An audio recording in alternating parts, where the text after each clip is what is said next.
Cae la tarde y en un rincón de la ciudad, en un pequeño jardín, alguien cuenta una historia, reflexiona en voz baja o conversa, paseándose bajo los árboles. Es hora de volver a casa, bajar la velocidad y darle tiempo al tiempo. Christian Warnken nos abre la verja de su jardín para que respiremos aire puro y oxigenemos el espíritu. En Pauta, aquí comienza Desde el Jardín. Una presentación de Grupo Educar, construyendo el futuro de la educación técnico-profesional en Chile. Lo esencial de toda exploración será volver al propio jardín y ver las cosas por primera vez, decía el poeta T.S. Eliot. Muy buenas tardes, queridas y queridos radiovidentes. Bienvenidos y bienvenidas a este jardín de verano. Hace un calor tremendo y yo me paseo por mi jardín acompañado de mi fiel Chucao, pájaro del sur, que se siente un poco exiliado en estos calores torrenciales de Santiago de Chile. Hoy día vamos a caminar con un caminante de un parque, no de un jardín, el caminante del parque forestal. Se lo conoce como el poeta del parque. Es un poeta que escribe haiku, como los japoneses, pero haiku que rescatan los instantes y los momentos de ese barrio donde él vive, el barrio Las Tarrias. Él es Marcelo Jarpa, un personaje muy conocido en el centro, y él está ahí en el centro de la poesía, cultivando la poesía como un verdadero monje. Todos los días se levanta al amanecer, saluda al sol y escribe un poema, pero también lee porque es un gran lector. Él recibió un premio muy merecido en diciembre del 2024, acaba de recibir el premio a las artes en mención poesía que da el Rotary Club de Santiago.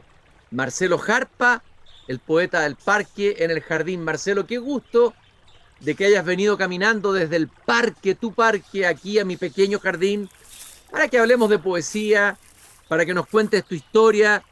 Estoy muy contento de tenerte aquí como invitado, Marcelo. Bueno, no estoy menos contento yo, así es que te saludo en primer lugar a ti, a Radio Pauta, y a todos los radiovidentes, les llamas tú, sabiendo que el día y la noche y todo lo que es este lugar de Santiago, el barrio Las Tarrias y el Parque Forestal, es todavía y lo seguirá siendo un lugar de ensueño, un lugar de poetas y un lugar único. Pase lo que pase, nosotros los poetas, los artistas, seguimos con la bandera al tope. Así es que bienvenida sea tus preguntas y ojalá que podamos conversar un rato sobre el arte, las letras y los haiku junto con las meditaciones del parque. Las meditaciones del parque que tengo aquí conmigo son el motivo que dio origen al premio. Así que podemos leer unos párrafos de ellas también, pero estoy muy contento de poder comunicarme con los radiovidentes, como dice, y contigo en esta forma.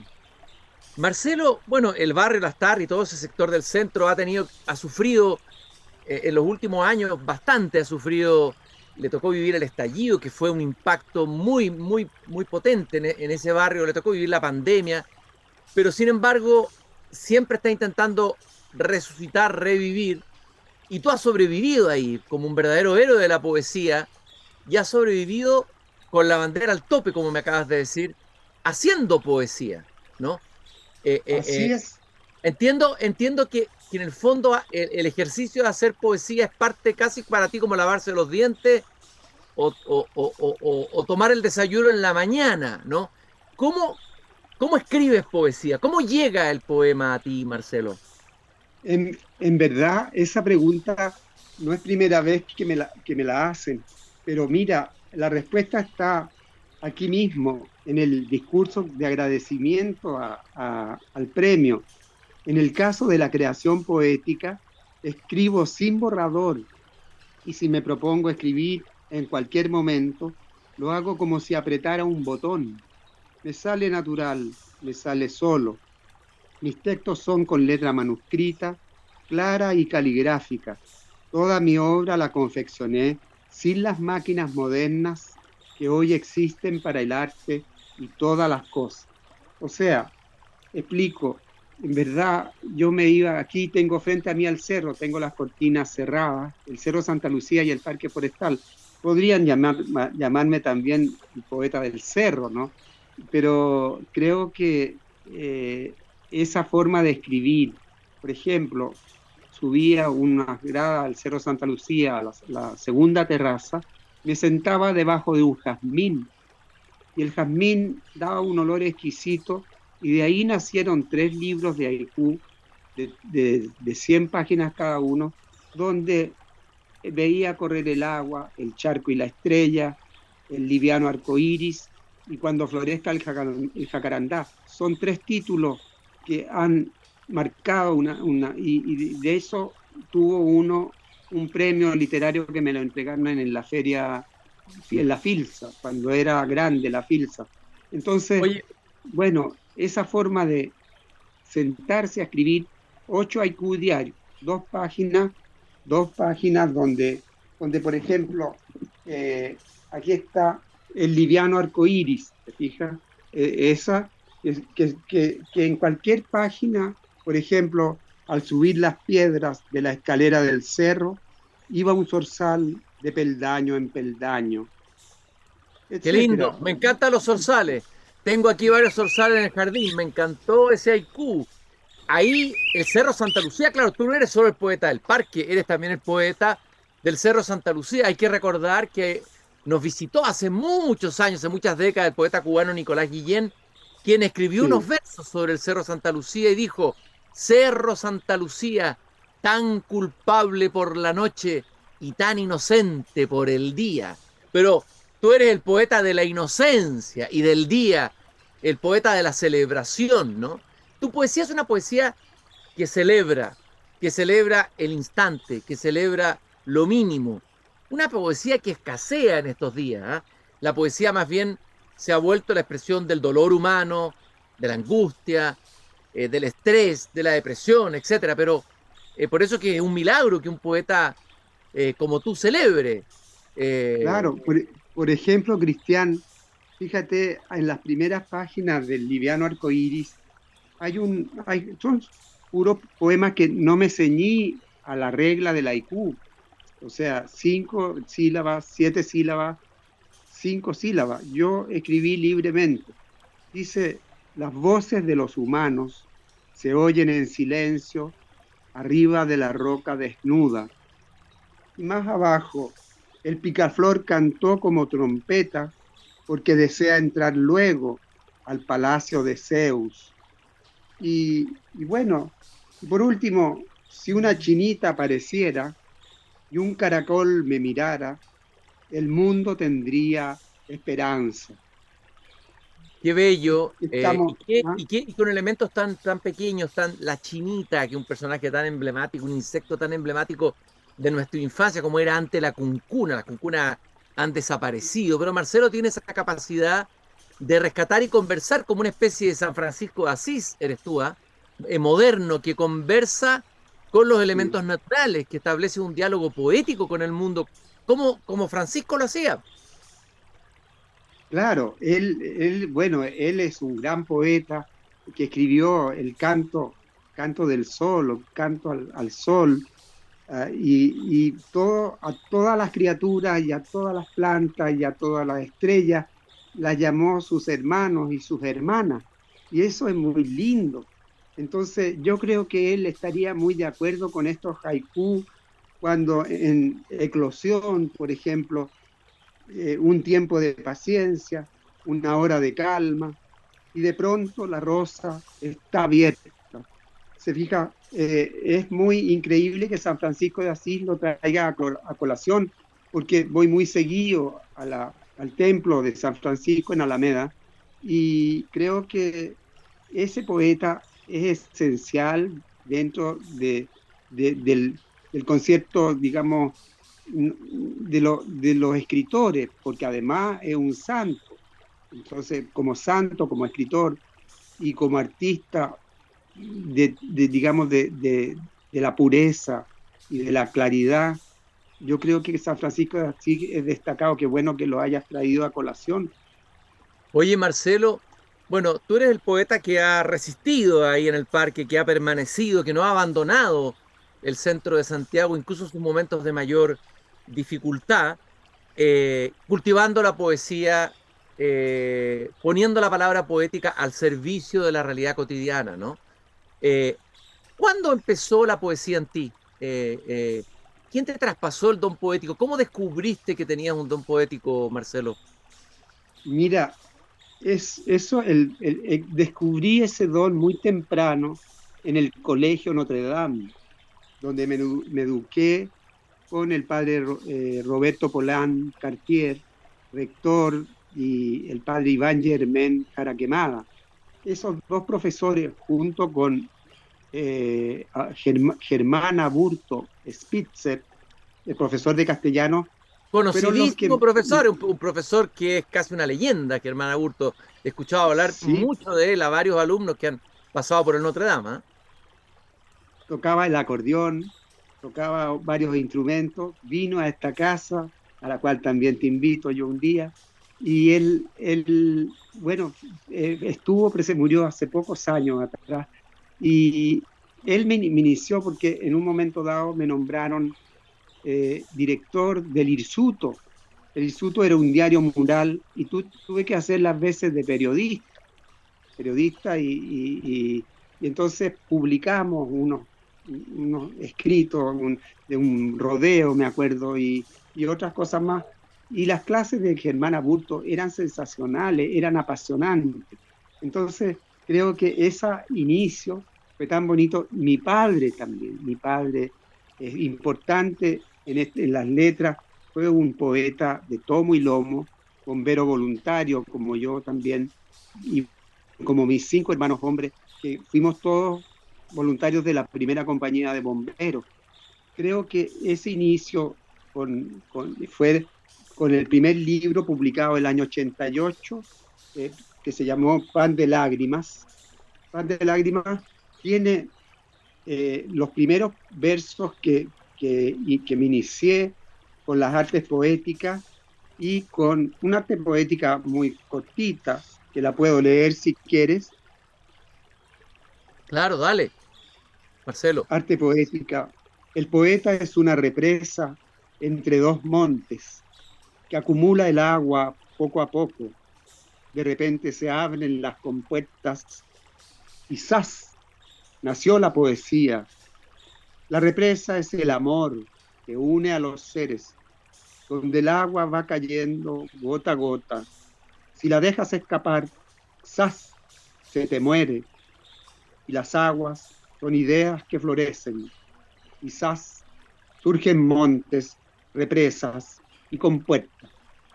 Bueno, y sigue este libro con La Panera o La Naturaleza Muerta, que el poeta Braulio Arenas me dijo: Marcelo, su poema, de los primeros que escribí, en una iniciación absolutamente una crisis de juventud muy fuerte, que me significó olvidarlo todo. Olvidé la guitarra, no creía que estos poemas que se los entregué a una persona sabia y entendía, me dijo: estos poemas los escribió usted. Era un alto de papel, estaba La Panera, Humo, Las dos artes poéticas, Mi muerte, etcétera. Pero ¿cómo? Le dije: pero sí, esto está, claro, es letra mía, pero esto yo no lo puedo haber escrito. Entonces me inicié con el descenso que tú tantas veces nos has explicado, el descenso de Tolstoy, el descenso de Dostoyevsky frente al pelotón de fusilamiento, Tolstoy en la estación, al morir, y antes también tuvo otros descensos, todos los grandes poetas y los pequeños también tienen esas caídas al fondo del precipicio, y eso es inevitable. Yo creo que para todo ser humano, sin duda. Esas caídas que son, como decía Vallejo, ¿no? Esos golpes terribles, yo no sé, que son como golpes del odio de Dios, dice Vallejo, ¿no? Que Sí. golpean hasta el Los lomo heraldos del negros. suelo. Claro, los heraldos negros. Ahora, Marcelo Jarpa tiene algo que la mayoría de nosotros no tenemos.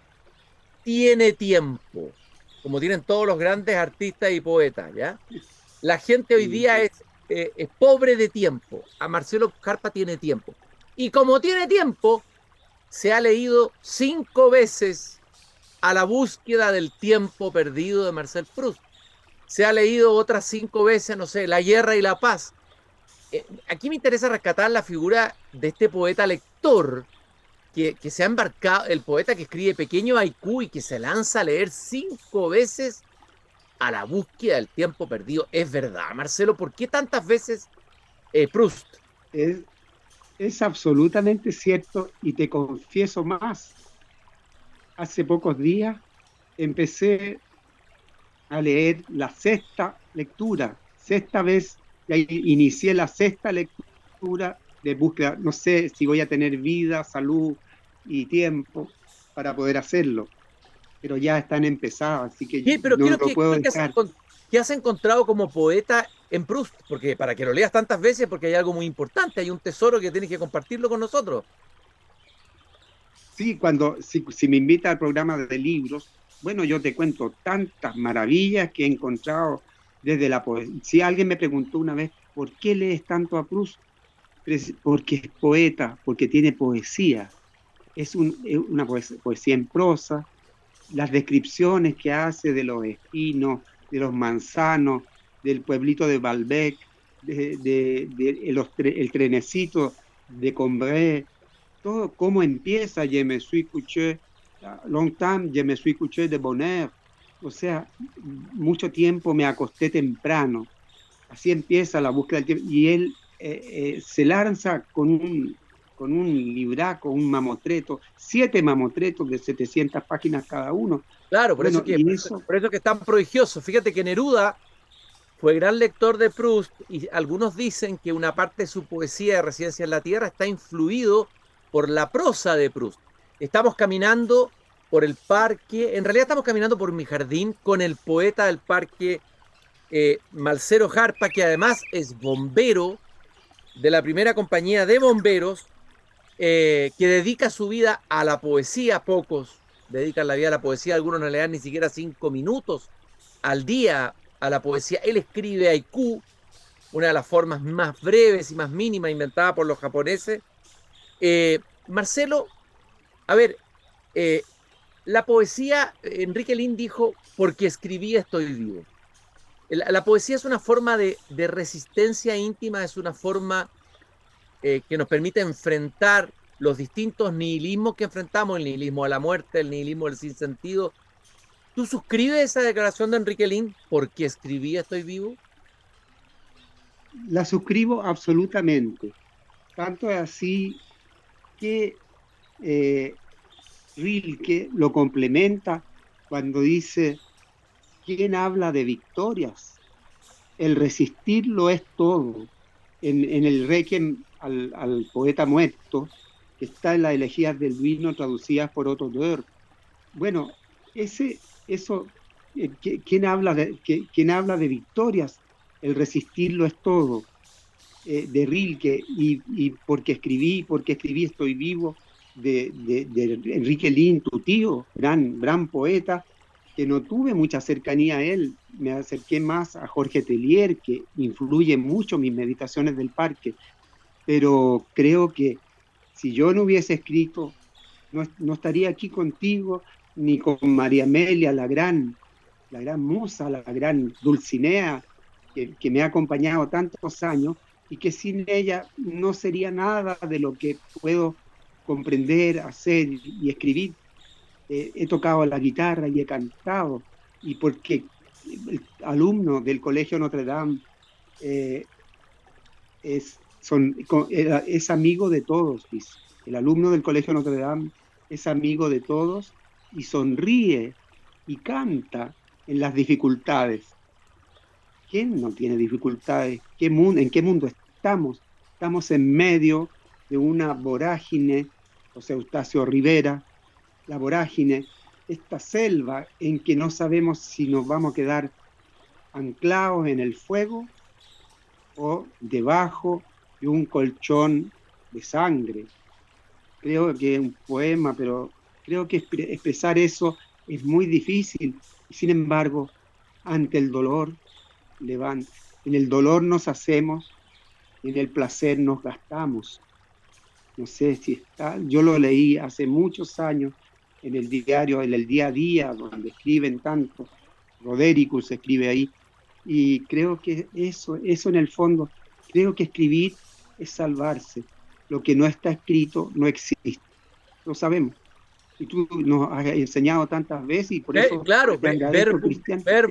verbum volam scriptum manen, lo que se dice vuela y lo que se escribe permanece. Y ahí Marcelo Jarpa, el poeta del parque, va juntando sus poemas y los va escribiendo a mano, porque ahí estabas mostrando tú los álbumes, tú escribes todo a mano, todo es manuscrito, como los antiguos amanuenses. Mira, una escritura muy prolija. ¿Cuál es la diferencia de escribir a mano que escribir en un computador o una máquina de escribir? Y bueno, ya desaparecieron las máquinas de escribir. Mira, Yo alguna vez no escribí en sé, ellas. Cristian, cómo responderte esa pregunta si no fuera por esta tecnología que estás tú y yo usando ahora. ¿Cómo podríamos dar a conocer al mundo, a la gente, a nuestros amigos, a los que les gusta las letras y la poesía? ¿Cómo damos a conocer lo que un poeta, no porque sea yo o cualquier intelectual, pueda decirle a la gente, al mundo, de entregar un pequeño grano de arena para poder mejorar este mundo, para poder... Fíjate que aquí hay un poema que termina pan de lágrimas, dice que abandonan la historia de amor que ya termina, una sonrisa basta para detener el holocausto, un pequeño pastel a las 3 de la tarde sirve para recibir el consejo tras una apuesta, y una mirada amable vale por las tumbas o cadáveres esperando los ocasos del uranio. Se puede resucitar al compás de la mujer y matar todos los temores con una luciérnaga católica. Será la lluvia de Jehová que hará reír a los mendigos después de la melodía inmortal. Y los filósofos comunistas podrán persinarse en la sinagoga judía y ofrecer un clavel blanco a Jesús, todos tomados de la mano, bebiendo Coca-Cola en un jet de Aeroflot con destino a Pekín, pagando en dólares. Bueno, te fijas. Ahí se te metió la antipoesía, ahí se te metió la antipoesía en la poesía. Claro, terminé con una antipoesía. Es antipoesía, sin duda. Pero fíjate cómo unir, como lo quieren hacer, los verdaderos poetas son del amor. El poeta que no digamos, escribe sobre el amor, practica el amor, ama a sus semejantes y trata de perdonar siempre, como diría Julian Green, que tú nos acabas de enseñar. ¿Qué quieres que te diga Dios? Que Dios me diga, yo soy el gran perdonador. O sea, Dios es el gran perdonador. Entonces, si podemos saber eso, ¿y por qué no lo practicamos? ¿Por qué nosotros no nos perdonamos? ¿Por qué nosotros no queremos dar el paso de la reconciliación? Yo creo que hay que amar y perdonar grandemente para poder seguir adelante, sin duda. Estoy caminando en mi jardín del fin del mundo con el poeta del parque, Marcelo Jarpa, pero también hay que ser justo y decir que es el poeta del Cerro Santa Lucía, es el poeta del centro, ¿no? Ha colocado la poesía en el centro y el centro es la poesía. Esa ha sido la doble tarea de Marcelo Jarpa. Tú hablaste de tu relación con Jorge Tellier, que tu afinidad más grande es con él, poéticamente hablando. ¿Qué es lo que te une a ti a la poesía y a la figura de Jorge Tellier? Mira, Jorge Telier, en una oportunidad en la plaza del Mulato Gil de Castro, estuvo sentado en una de las mesitas de afuera de la pérgola, José Luis Rosasco, que en paz descanse, Jorge Telier, que en paz descanse, Jorge Edwards, que en paz descanse, y yo, estábamos los cuatro. ¿Y por qué? Tu pregunta va digamos, a por qué este barrio, por qué este sector, cómo veo yo el mundo del barrio y de la pandemia y del estallido. Creo que hay que dar vuelta a la página. Creo que, como te dije, yo no opino, yo rezo. Y eso, en mi caso, y escribo, claro, ni uno de mis poemas habla de política, nada, ni uno, no hay, te puedo leer esta página, cualquiera de los libros no son, y el antipoema que acabo de recitar o leer, bueno, es tratar de unir a la gente, unir a las personas. Yo peleo aquí con el conserje, si yo no soy ningún santo, no soy santo, ¿no? Pero sí creo que hay Oye, que tratar de buscar. a propósito del conserje, Enrique Lin tiene un poema sobre las conserjes de París y dice, los conserjes no tienen sentido del humor, dice Enrique Lin en uno de los poemas que escribe a su hermana María Angélica. Pero yo te preguntaba por Telier, Marcelo, más que por el barrio. Dijiste que te habías encontrado. ¿Cuál es tu afinidad con la figura Bueno, de Enrique? volviendo, Eso te preguntaba yo. Telier me citó una vez a la Ligua a almorzar con él, y lo esperé en el Club Radical, y él llegó al Club Radical y se tomó un burro, una cerveza muy helada, yo creo que era verano ya, noviembre, diciembre, y me envió, por aquí tengo un poema de él, un libro que se lo traje a María Amelia y que se llama ay, bueno, un poemario de los que él escribió, eh, El Molino y la Higuera, Mm. eso es, El Molino y la Higuera, y le puso para María Amelia este libro que lleva un caballero del fuego a principios del invierno. Un señor, era un señor de la poesía, un gran hombre de la naturaleza. Yo por eso me acerqué a él más que al gran Enrique Lin, porque era más cercano a los árboles, a las plantas, al mundo natural. Entonces, es por eso que pude tener ese contacto y amistad, realmente amistad con Jorge, en que me apreció, yo lo aprecié mucho a él y él me apreció mucho a mí, y por eso que lo leo siempre, Muertes y Maravillas, Para un pueblo fantasma, La crónica del forastero y tantos libros maravillosos que Jorge escribió. También Enrique, que fueron los dos poetas que pelearon, ellos se batieron a duelo, Eso dice la ¿recuerdas leyenda, tú? sí. Eso dice Sí, la hay una leyenda. Marcelo, leyenda al respecto, que se batieron a duelo. nos ha ido pillando el tiempo, ese oscuro enemigo que nos Sí. corroe el corazón, como dice Baudelaire.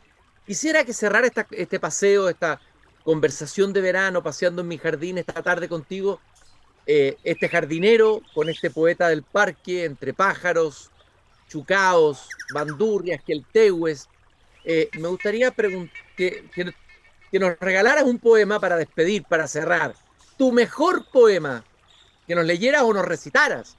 Un poema para terminar el día con con el espíritu poético arriba, con la bandera a tope, como dices tú. La bandera poética. Bueno, me han pedido mucho y lo he recitado mucho, eh, la famosa panera. Dale, es precioso, dale. Mi vieja panera de plata labrada, los panes quebrados, la miga mojada. ¿Por qué van mis manos tan llenas de arrugas a coger el trigo y a beber la uva? Mi vieja panera de plata labrada, sostienes la espiga de cada alborada.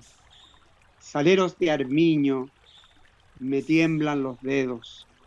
cristales que caen, si yo parpadeo, y ya van quedando cansados, con sueño, bandejas, cubiertos y un blanco pañuelo.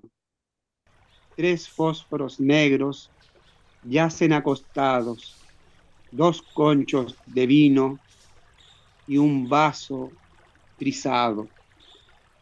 Un hermoso poema de Marcelo Jarpa, bombero, poeta y no masón, católico, habitante del Una parque. aclaración, una pequeña aclaración. Yo pertenecí 20 años a la primera compañía de bomberos de Santiago, pero soy más bombero que todos ellos juntos. Ya no pertenezco, aunque los quiero, los adoro y es mi casa matriz. A mí me bautizaron con el Espíritu Santo, pero también con agua de los pitones. Bueno, pero de todas maneras, no eres bombero, pero apagas incendios, pero enciendes fuegos de la poesía todos los días. Marcelo Jarpa, poeta del Parque, ganador del premio Rotary Club, invitado aquí al jardín esta tarde. Muchas gracias, Marcelo, por habernos acompañado con tu poesía, que es tu compañera de toda tu vida, la gran compañera de toda tu vida. Muchas gracias, Marcelo. Un gusto haber conversado contigo. Muchas gracias. Muchas gracias, Cristian. Buena suerte y ánimo.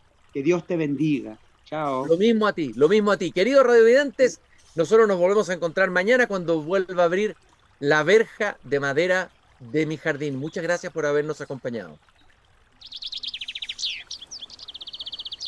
Es hora de cerrar la verja de madera del jardín. Pero Cristian Warnken la volverá a abrir todos los días de lunes a viernes a las 20 horas en Radio Pauta, cuando comience de nuevo Desde el Jardín. Una presentación de Grupo Educar, construyendo el futuro de la educación técnico-profesional en Chile.